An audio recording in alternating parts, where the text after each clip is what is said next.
Richard Trenton Chase, a killer with a lust for blood who would become known as the Vampire of Sacramento. He wants to explore the body. He wants to drink her blood. A man who murdered and mutilated indiscriminately. Most serial killers don't do random killings. Created terror in a community.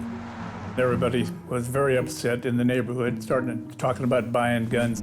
And pushed the cops to their limits. I had it in my mind already that if the baby was there, I was going to kill Chase. But was Richard Chase a born killer or a product of his environment?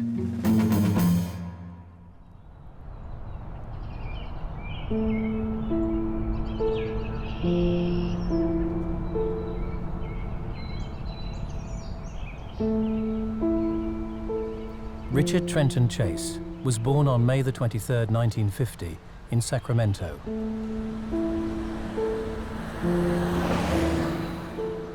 In many respects, his childhood was ordinary. It was considered to be the typically 1950 dysfunctional family, which means that there was a lot of arguing, there was some physical abuse, but not to the extent that it was out of the norm of the culture at that time. As children at that time were very frequently beaten, and it was just considered that's how you discipline your child. There doesn't seem to be any severe physical abuse. There doesn't seem to be any severe difficulties beyond the arguing between his parents and the typical discipline of the day.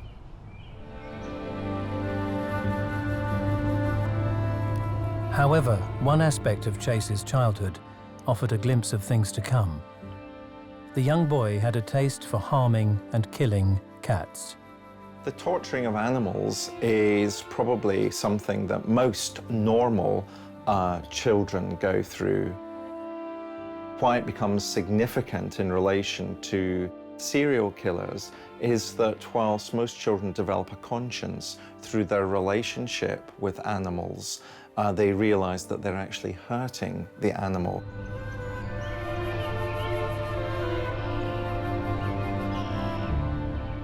And of course, if you are continuing to torture, mutilate animals, you really haven't learned to develop the conscience in the way that children normally develop their conscience as they grow older. Richard Chase, nevertheless, went to school in that area and, for a time at least, was considered to be conventionally dressed and able to fit in to some degree, with the other students. In other words, he didn't act totally weird, just only in certain areas when he was very young. At high school in the mid-1960s, Chase began experimenting with drugs, taking marijuana and LSD.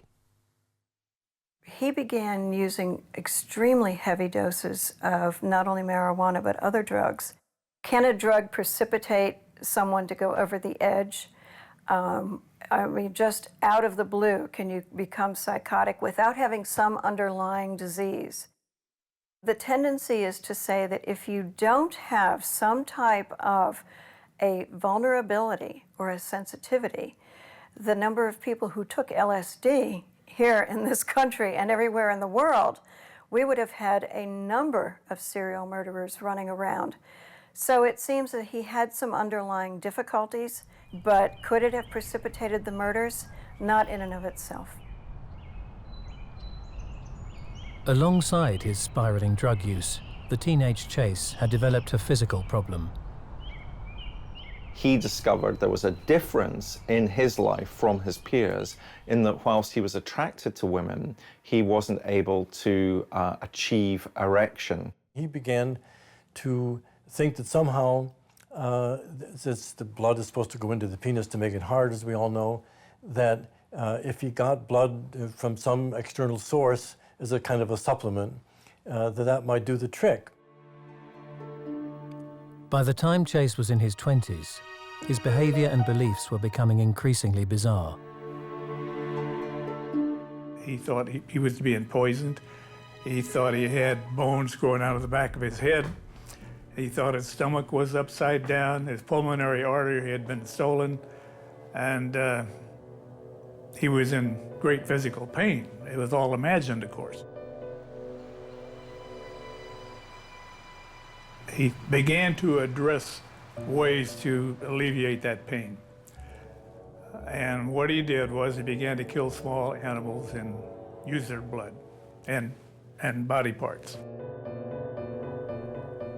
Chase was committed to the Beverly Manor Psychiatric Hospital, where his extreme behavior caused fellow patients to nickname him Dracula. Richard Chase now was doing things with small animals and birds, you know, killing them, drinking their blood. He needed extensive care. He was not receiving as much care as he should have gotten. Despite the concerns of some staff, Chase was discharged into the care of his now separated parents. His disturbing behavior continued unabated, including killing a cat in front of his mother. One time the mother came in and saw him ripping I guess a pet apart and rubbing the blood on his face, that type of thing. And she didn't report it. But the killing of cats was just the beginning for Richard Trenton Chase. I think one of the interesting developments in relation to Chase's journey to become a serial killer was what happened in August 1977 in Pyramid Lake, which is an Indian reservation.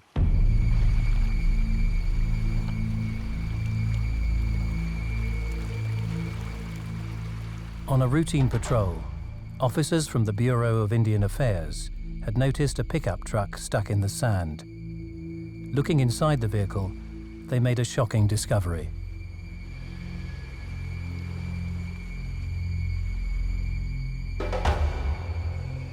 In the pickup, there's lots of blood stains, some rifles, and gruesomely, there's a bucket. In the bucket was a liver. And of course, at that point, they were wondering if there had been some kind of a homicide.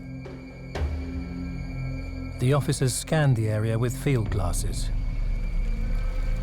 They tried to discover who might be responsible for this dreadful scene of carnage. Perched on a rock about half a mile away, they spotted an unclothed figure that immediately bolted in the opposite direction. He's totally naked, blood smeared over his body. So they were just certain he'd killed somebody, so they arrested him. The man identified himself as Richard Trenton Chase, age 27, of Sacramento. And he claimed the blood that covered his body and his vehicle was his own and had seeped out of him. While Chase was in custody, the liver and blood were tested. They'd come from a cow. Chase was released without charge. Then, at the end of 1977, after years of hunting animals, Chase graduated to more serious game.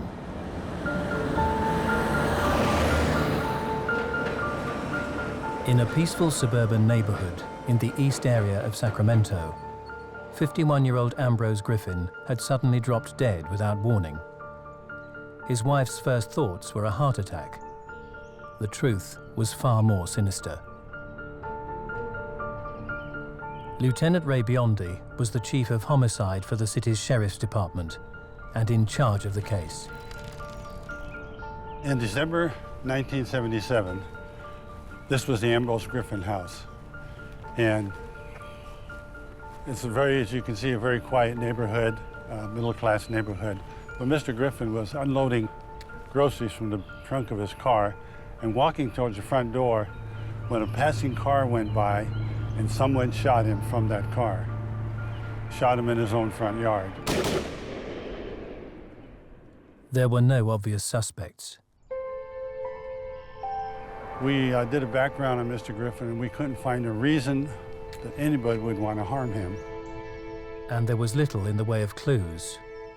Frank Davidson was the CSI officer called to the scene. Well, there wasn't much evidence to pick up at the crime scene. But the next day, a couple of shell casings were found down the street. We assumed that it was just a thrill killing. Somebody wanted to shoot a person in their own front yard. We thought there was some kid shooting the streetlights or something, you know. No one ever thought of anything like Richard Chase. More shots from the murder weapon had been fired, seemingly indiscriminately, into other homes in the neighborhood. It's unusual because most serial killers are hands-on people.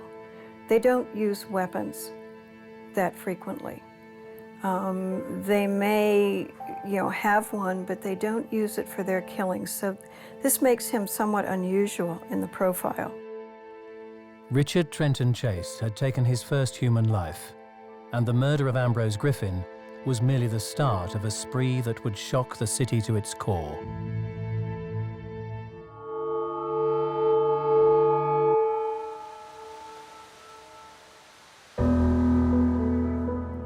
In December 1977, serial killer Richard Trenton Chase committed his first known murder, shooting 51-year-old Ambrose Griffin as he unloaded his groceries in suburban Sacramento. We assumed that it was just a thrill killing. Somebody wanted to shoot a person in their own front yard. The seemingly random nature of the murder left detectives with few clues. We thought there was some kid shooting the streetlights or something, you know. No one ever thought of anything like Richard Chase. Come January 1978, Chase was again displaying puzzling behavior. Residents of Sacramento's east area were reporting a prowler entering backyards and homes.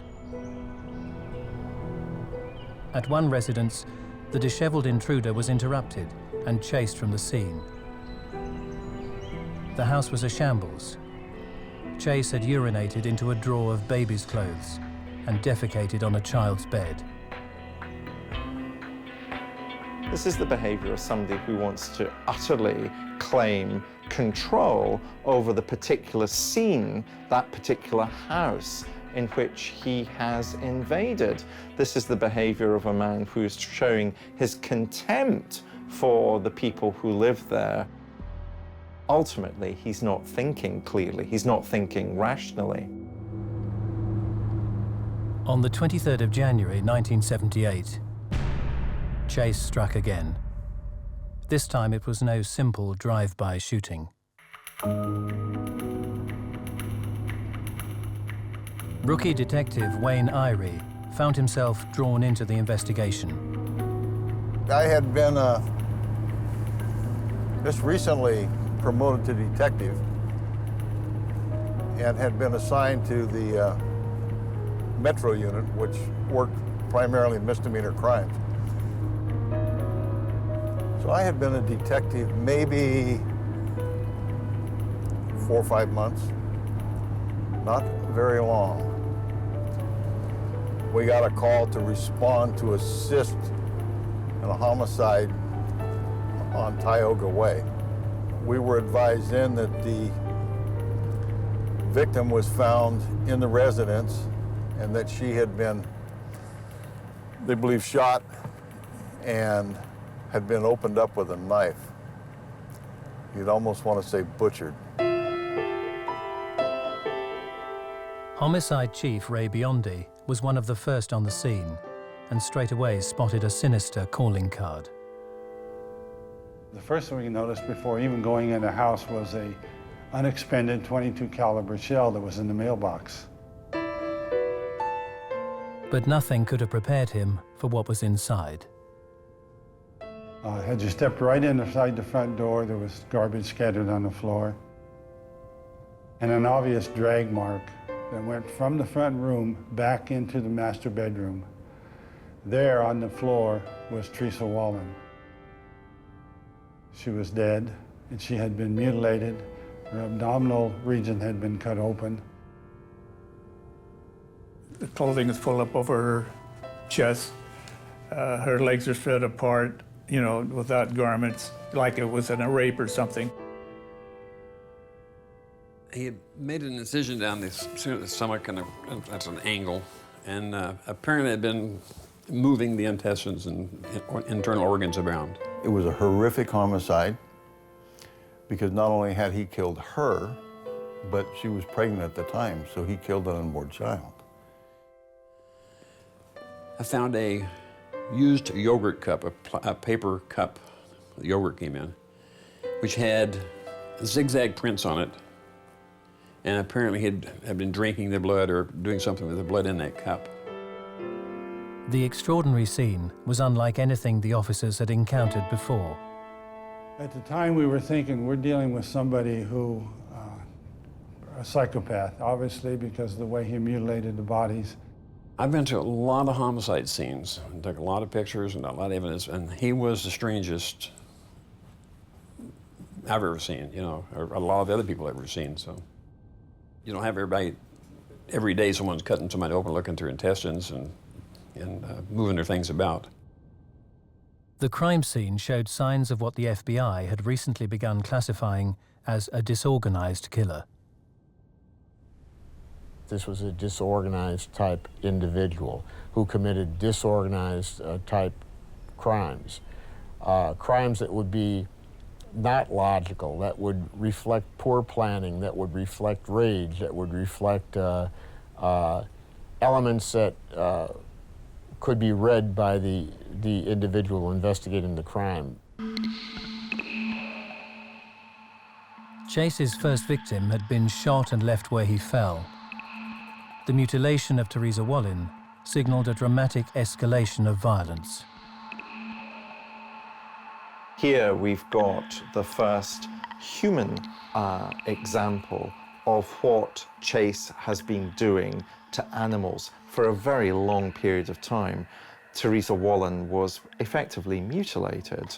Her internal organs were removed, looked at, experimented with. But remember also, we have to go back to what we know about Chase from a very young age. He had erectile dysfunction, and therefore, whilst he might be sexually attracted to women, he can't express that sexual attraction in any way which is normal. So the way that this is manifesting itself is in relation to how badly abused her body is. He's curious about her internal organs. He's curious about her breasts. He's curious about her vagina. And of course, the way he expresses that curiosity is to desecrate and destroy. It's very similar characteristic among serial killers, and he's certainly not alone in this, where they have no human emotions. So to them, a human being that they may have killed is just an object to be experimented upon, very similar to the laboratory animals that are used in experimentation. And it seems to be almost a very unusual childlike curiosity. So the serial murderer frequently will treat his victim as if they were just a very experimental piece of meat. With a psychotic killer on the loose, the detectives needed to act fast. It's always a race against time. When on a homicide, the first 24 hours are the very most critical, the 72 hours. And anything after that starts becoming cold. You have a problem developing your leads. All your leads, your witnesses are going to come forward if you can find them and knock on the doors within the first 72 hours.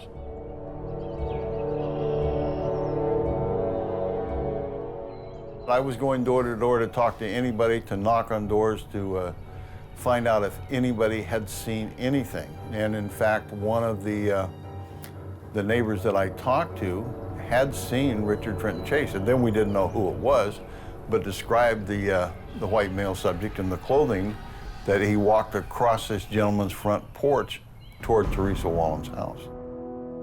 As the news of the murder spread, so did the fear.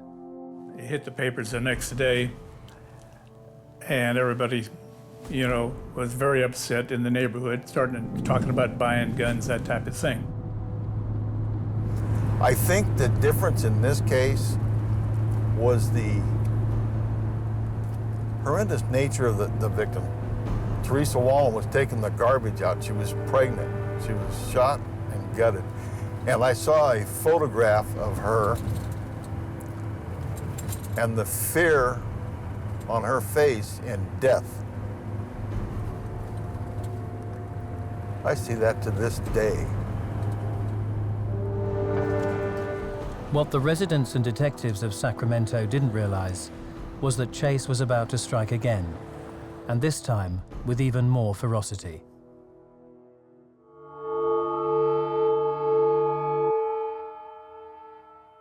January 1978, and serial killer Richard Trenton Chase had struck twice in suburban Sacramento. First, the mysterious drive-by shooting of 51-year-old Ambrose Griffin. We assumed that it was just a thrill killing. Somebody wanted to shoot a person in their own front yard. Then the shocking murder of 3 months pregnant Teresa Wallin.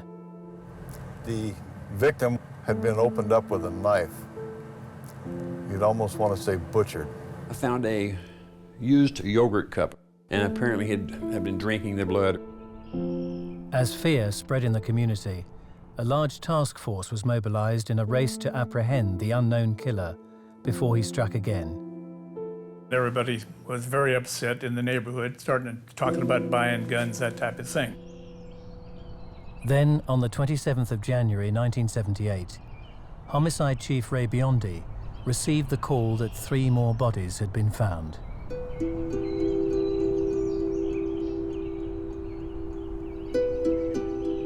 When I went into this house on Marywood, it was obvious that this was something very similar to what happened on Teresa Wallin, murder on Tioga Way. In the front room was Daniel Meredith. He had been shot in the head, and he obviously had been executed where he was probably standing. As I went into a back bedroom, there was Evelyn Maroth. She had been killed and mutilated. Her abdominal cavity had been opened. And at first I didn't notice, but then I did notice on the other side of the bed was her young 5-year-old son, who had been shot in the head. There was a bathtub full of bloody water, and we had this whole house of carnage, actually, and 22 casings. We were very confident we were dealing with the same killer. There was similarities as to the Tioga Way murder, in which the victims had been cut open and their organs had been removed, some of them, as well as the blood.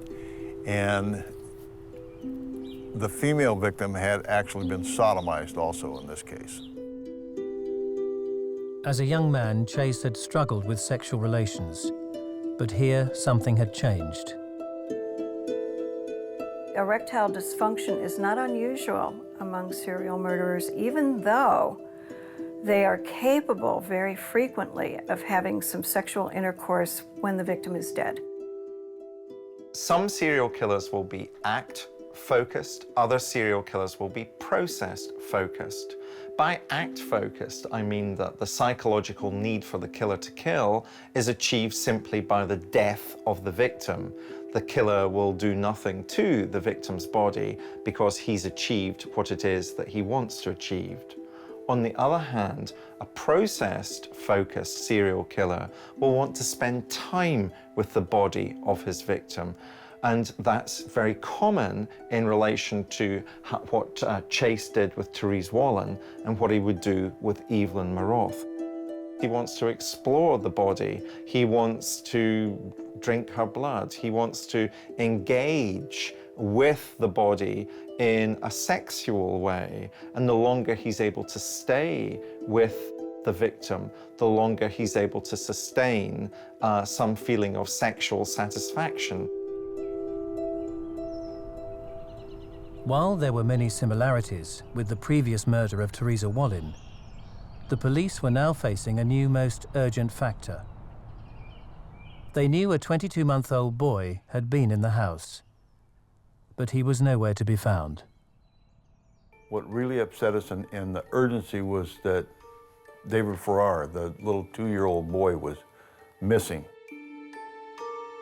Police and public were mobilized in the search for the infant.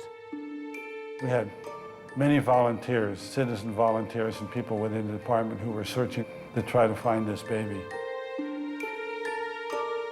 But the random nature of the killings meant few clues, and terror was growing in the community. Nobody knew who was going to be next. Innocent people killed and mutilated in their own homes. Most serial killers don't do random killings. Again, they have a pattern, and they generally follow the pattern of the victim, not necessarily the method. But he was an individual who just killed indiscriminately. But as the police continued to canvass the neighborhood, it became clear that the killer had been seen. People kept telling us that they saw this strange-looking individual.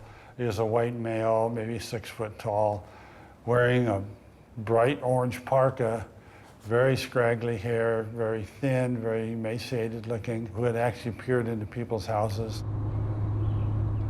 Despite having a good visual description of the potential suspect, the law enforcement agencies were struggling to identify him. There were other sightings of white males, 20s, long hair, but that in those days was not unusual. I mean, we're talking about back in the era of the hippies. The long hair was the in thing to have. Everybody was having long hair at that time.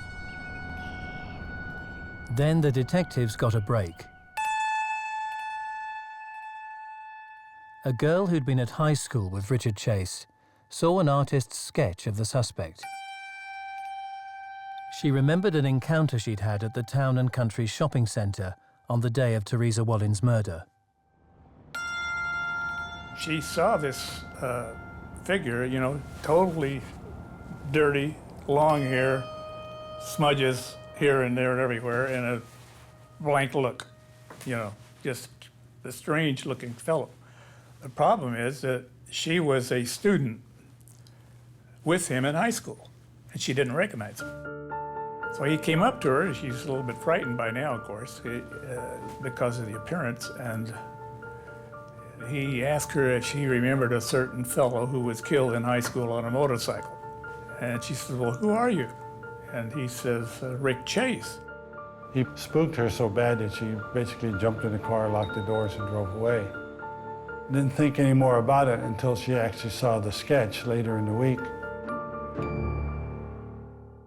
Rookie Detective Wayne Irie was handed the job of questioning the witness. She described his jacket, which was the orange-colored snow jacket, the same as the jacket the gentleman saw him wearing when he was walking toward Teresa Wallin's residence. And then Nancy Holden told me that she thought he had blood on his hands. A background check revealed Chase's previous brushes with the law, including the strange incident at Pyramid Lake. It also provided an address. Emotions among the detectives were running high as they set off to confront the man they suspected of killing 5 people and kidnapping a 22-month-old boy. On the way out here, Detective Roberts and Ken Baker and myself were convinced that Richard Chase was our killer. I had it in my mind already that if the baby was there, I was going to kill Chase. That was it. That's thoughts the cops aren't supposed to have, but this guy was bizarre. And that's it. You know, we would just execute this guy on the scene.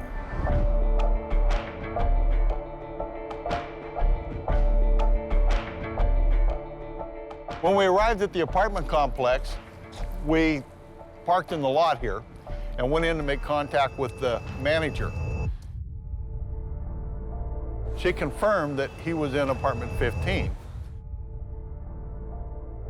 So Detectives Baker, Roberts, and myself knocked on the door of apartment 15. There was no response.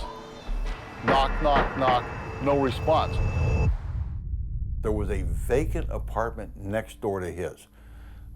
Ken Baker went inside and listened to the wall. We could hear movement inside the apartment.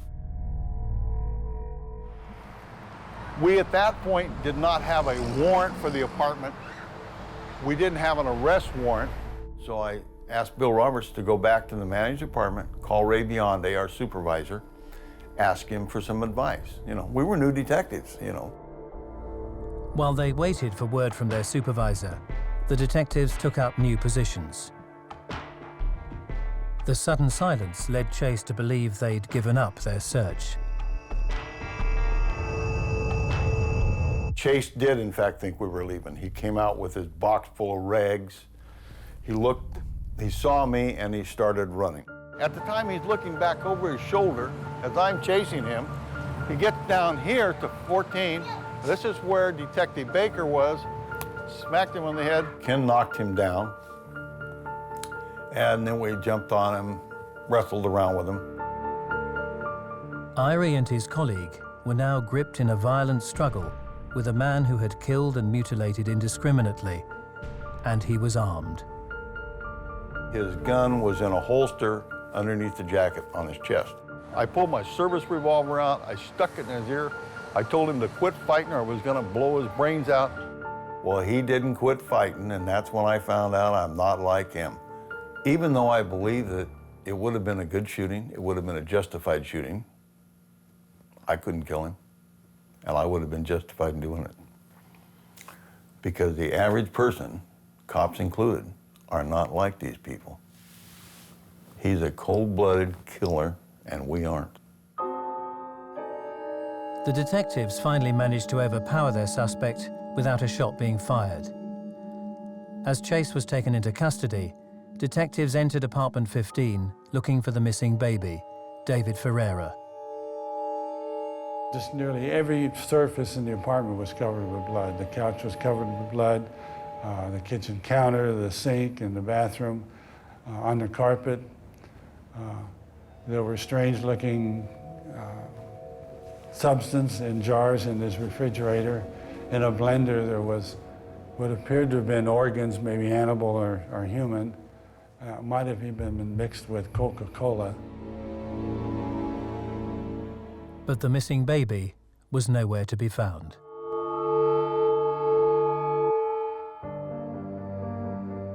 On the 28th of January 1978, serial killer Richard Trenton Chase was apprehended fleeing his apartment in Sacramento.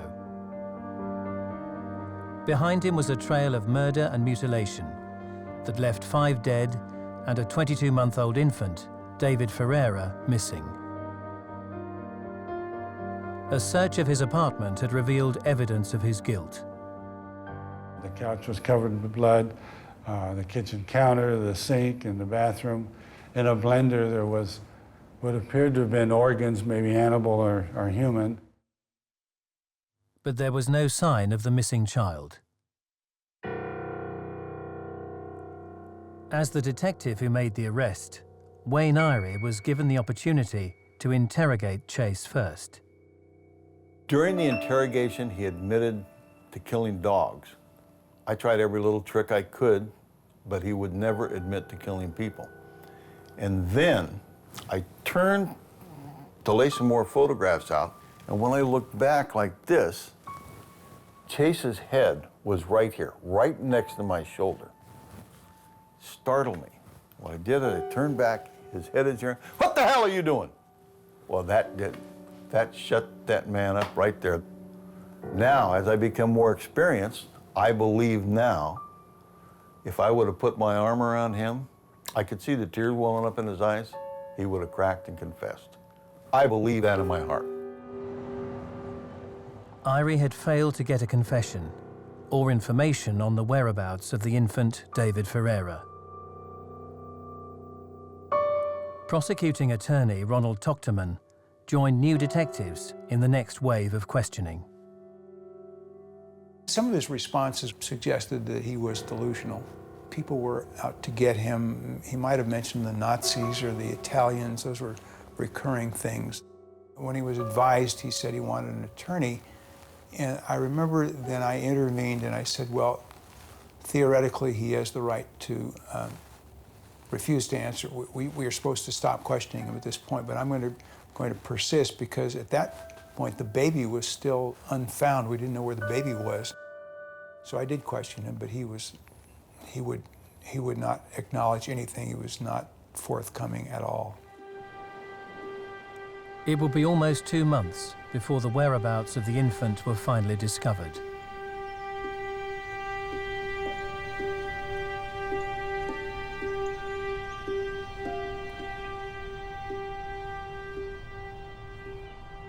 Several months, in fact in March of 1978, we found or discovered where David Ferreira was. What had happened is the caretaker at this church had discovered the body in a cardboard box in this void area between the buildings. The body was badly decomposed, his head was decapitated, but all the remains and his clothing were within this box.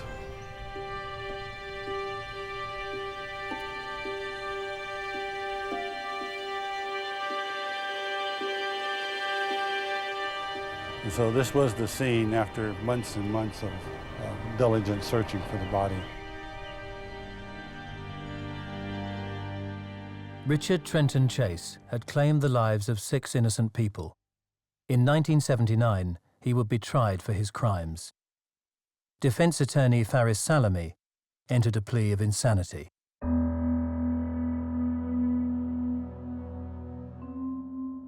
The whole case with Richard Chase was one of mental disease. He was about 27 or 8 years old when I met him in the jail. That was a day or two at the most after he was arrested. I got the opinion very soon, I don't know how quickly, but he's the most deranged fellow I ever met. The prosecution, however, were confident that Chase had known right from wrong when he had committed the murders, and so was technically sane in the eyes of California law. The stuff that was found in his house was very, very incriminating. And I remember approaching the trial with the idea that it wasn't going to be much of a challenge to convince a jury that he was the one who killed these people. The challenge was going to be to convince them that he was legally sane when he killed the people, and then ultimately when we got to the penalty phase, that the appropriate punishment was death.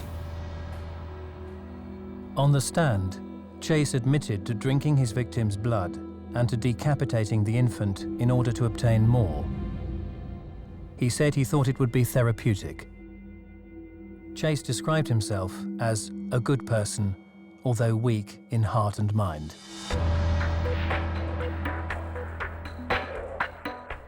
To be insane means you don't know the nature of what you've done, you don't understand the nature of your offense, and you don't know how to distinguish it right from wrong. Most people that do these horrific things, they know that they're doing something wrong, so the public thinks, well, anyone who would do something like that must be crazy, but no. They're maybe cruel, but they're not crazy. He did a lot to cover up his crimes.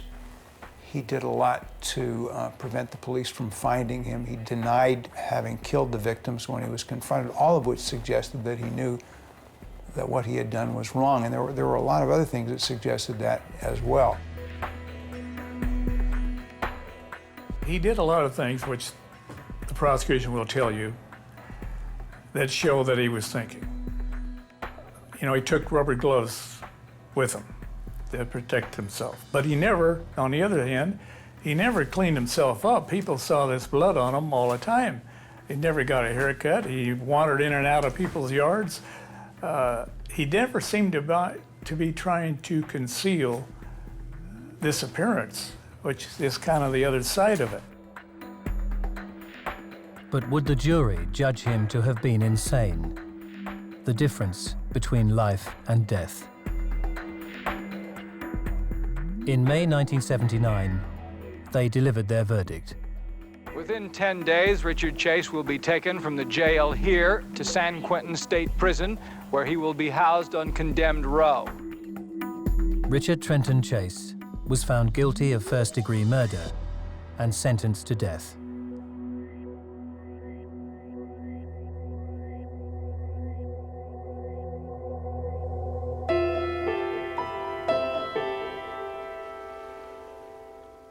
But what had driven Chase to commit his appalling crimes? Was he a born killer, or had something in his upbringing turned him into one?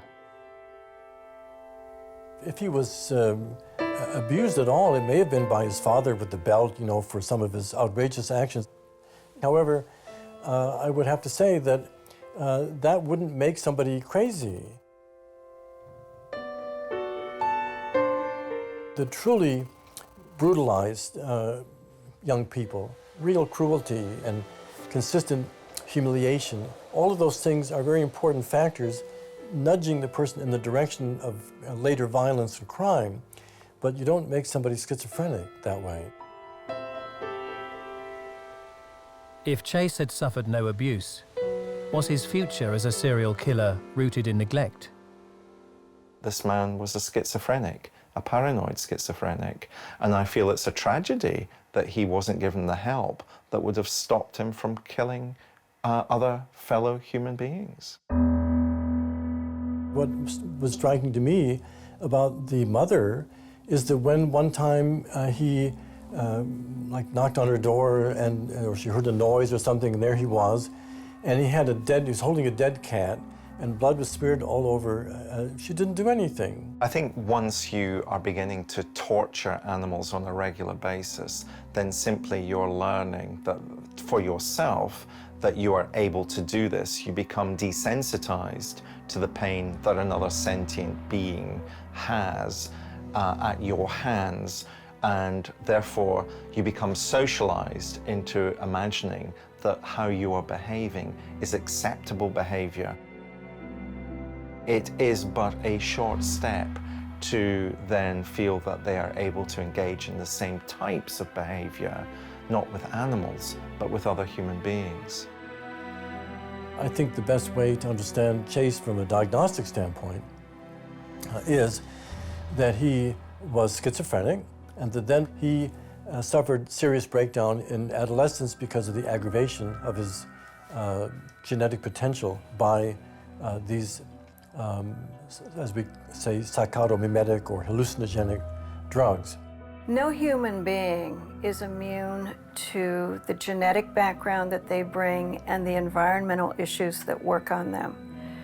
Was it that he had that gene mutation acted on by the familial history, by the drugs, and by the disappointment he had in his relationships? Obviously, he must have been born to kill. But the factors that added on to that change when he was an adolescent, when everything in the brain changes, we don't know the answer to that yet.